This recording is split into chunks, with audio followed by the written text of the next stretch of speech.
they know. And we'll tell the world. Before anyone comments that I'm a furry, you're too late. It's already been done. So try to think of something original or unrelated to that, I guess. Calling me a furry is like low-hanging fruit now. So this may come as a surprise to people, but I really love Chuck E. Cheese.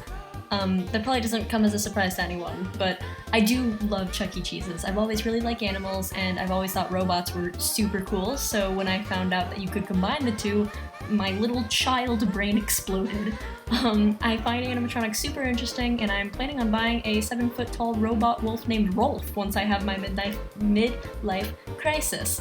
My midlife crisis involves me not knowing how to talk. But he's from the Rocket Fire Explosion, and this is a Chuck E. Cheese video, so let's talk more about Chuck E. Cheeses. So a few days ago, I was trying to figure out Charles Entertainment Cheese's birthday, and I went down quite the rabbit hole. I not only found out that the powerful rat is an orphan with no canonical birthday, who was raised at St. Mariner's Orphanage, but I also found out about the predecessor to Chuck E. Cheese everyone knows today. So here's a little bit of a history lesson, because I think this is really neat. Originally, Chuck E. Cheese's was called Pizza Time Theater and was essentially the only place with animatronics that wasn't a Disney location. Plus, it was owned by Atari, so that's neat. Pizza Time Theater had a pretty good reputation at the time too, since it was essentially robots babysitting the kids of working parents. The original lineup of main animatronics was Chuck E. Cheese, Jasper T. Jowls, Pasquale the Chef, the Warblets, and Crusty the Cat, who was replaced by Mr. Munch pretty early on. Quite a shame, if you ask me. I think Krusty was cool. They also had several guest stars, being Helen Henny, Harmony Howlett, Foxy Colleen, Madame Oink, and Sally Sachet. All of those animatronics were known as portrait characters, by the way. They didn't have any bottom halves, and they were all lined up on the walls in like picture frames. Kind of a cool concept. But there were even more animatronics. One of the original Pizza Time Theater locations was so big that they needed to create more original characters just to fill up space, so they created the Cabaret, which was kind of an adult room, but kids were allowed to chill in there too. From what I could find, it seemed the Cabaret only ever had one animatronic present, with the options being pretty open. The ones I find most notable are Dolly Dimples, Artie Antlers, The King, and BB Bubbles. Helen Henny also showed up in the Cabaret sometimes. She was a pretty versatile character. They were not portrait characters though. Most still didn't have bottom halves. They just sat in the lounge area behind a big piano thing. At some point, it seems like not enough people were coming to Pizza Time Theater to pay the enormous electric bill they had for these robots, so they went bankrupt. That's right, summer of 2020 is not the first time Chuck E. Cheese has gone bankrupt. With their first bankruptcy, they merged with Showbiz Pizza, who promptly scrapped their original robot band, the Rocket Fire Explosion, and outfitted their animatronics with the Chuck E. Cheese cosmetics. They also got rid of most of the Pizza Time Theater characters, choosing to focus the spotlight only on Chuck E. Cheese, Mr. Munch, Jasper, Pasquale, and Helen Henny. Because, you know, gotta have a token girl character with very few defining traits other than being feminine. For the girls! And with that, we have the Chuck E. Cheese franchise we know today. And they're going bankrupt again. This time without another animatronic restaurant who's going to merge with them, it seems. It honestly does make me sad, though. I really love animatronics, and the only one I've ever seen in person was in a horrible condition. It was all jittery and was really struggling to move along to the music. Anywhoosies, this part of the video is probably boring, so it's time to move on to the speed paint, and that means I'm going to stop looking at a script. So my dialogue is probably going to be really redundant, so that sucks, but yay! The first character that I decided to draw was Crusty the Cat. I really liked his concept. I like how he's a foil to the original Chucky, who was like a jerk, so I thought it would be fun to draw him, plus I just really like cats. While I was sketching out his legs, I was thinking about drawing him in a wheelchair as kind of an homage to how the portrait characters didn't have bottom halves at all, but I ultimately decided that he would probably have legs if they continued to use him. So, you know, I gave him shorts and sneakers and a tail, because tails are fun. I also noticed how in the description of Crusty that I could find on the Showbiz Pizza website that I found, I'll leave a link to it in the description, they described Crusty as essentially just being really, like, anxious and always having horrible luck, which is reinforced by the fact that his baseball jersey has the number 13 on it, which is commonly known as unlucky. And they were apparently going to put flashing lights behind his eyes to sort of, like, emphasize, anxiety, I guess? I don't know.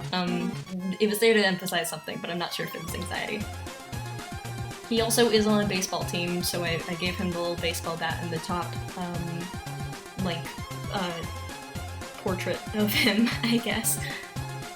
Gosh, I suck at talking. I also was really inspired by later Mr. Munch drawing for his shoes, because Mr. Munch's shoes are green and I made them red and he was replaced by Mr. Munch, so it all ties in together, and yeah.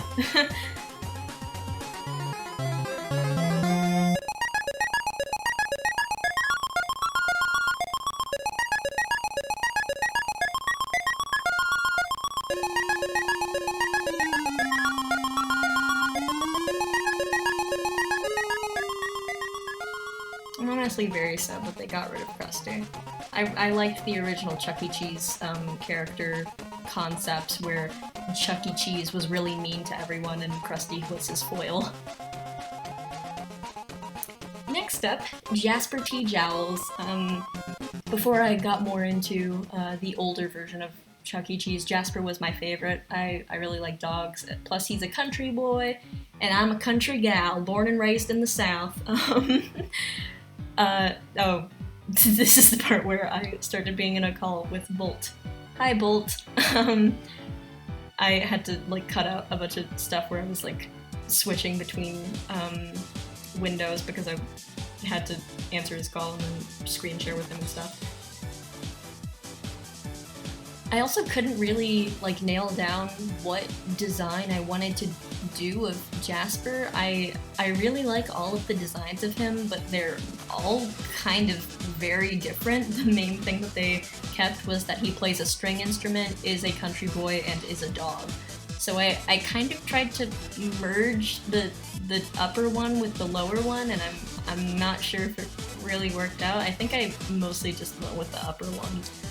And I don't think it looks great, but I don't know, it looks fine. I don't usually draw anthropomorphic dogs, so I don't think I need to worry about it that much.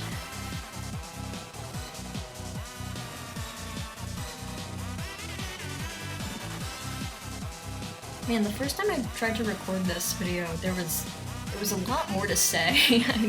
I don't know why I have less to say this time. Maybe because I already said a bunch of stuff in the scripted version. I also gave Jasper a tail. I'm not sure if his full-body animatronic has a tail. Oh, I also redid the coloring 2 times because I couldn't figure out what color palette to use.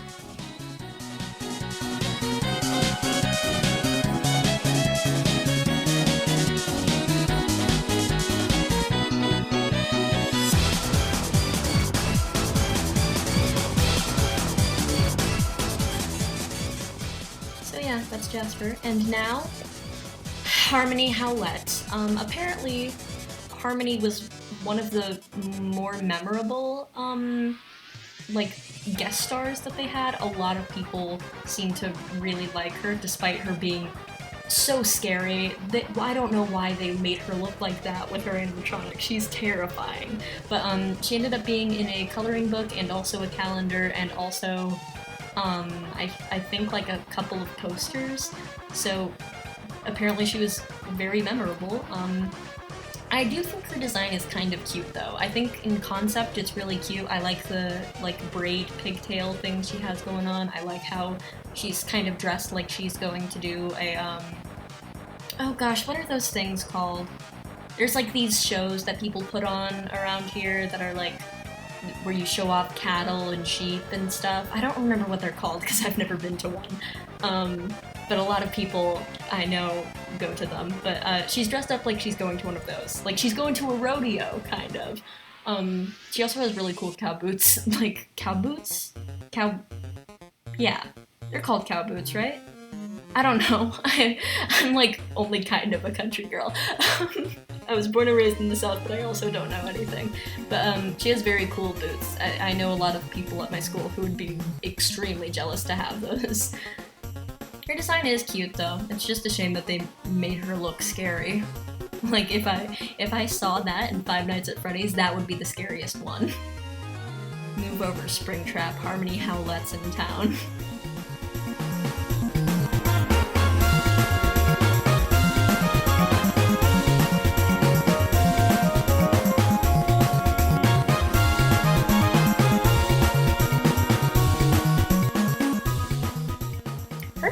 it is also very simple and concise too. I really enjoyed that part of drawing her. There's not a lot of like stuff I need to figure out for it. It's just like red and white and brown. That's it. Congratulations, you're done. Oh, the final girl. Do you want to be the final girl? Do you want to be the final girl? Foxy Colleen. She was another one of the guest stars, if you remember or not. They made her design really weird in her like final animatronic as well.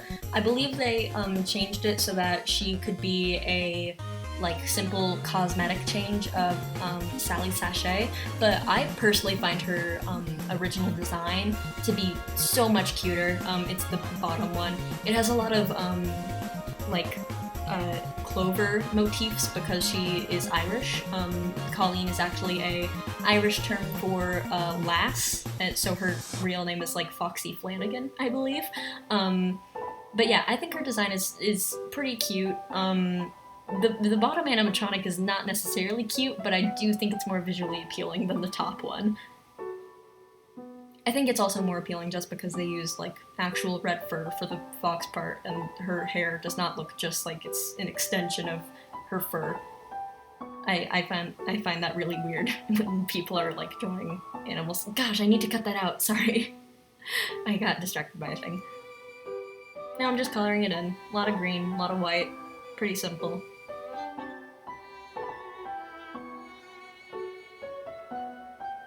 Hers was the fastest to do, I think, because it was so simple. But yeah, that is all of the Chuck E. Cheese characters that I drew.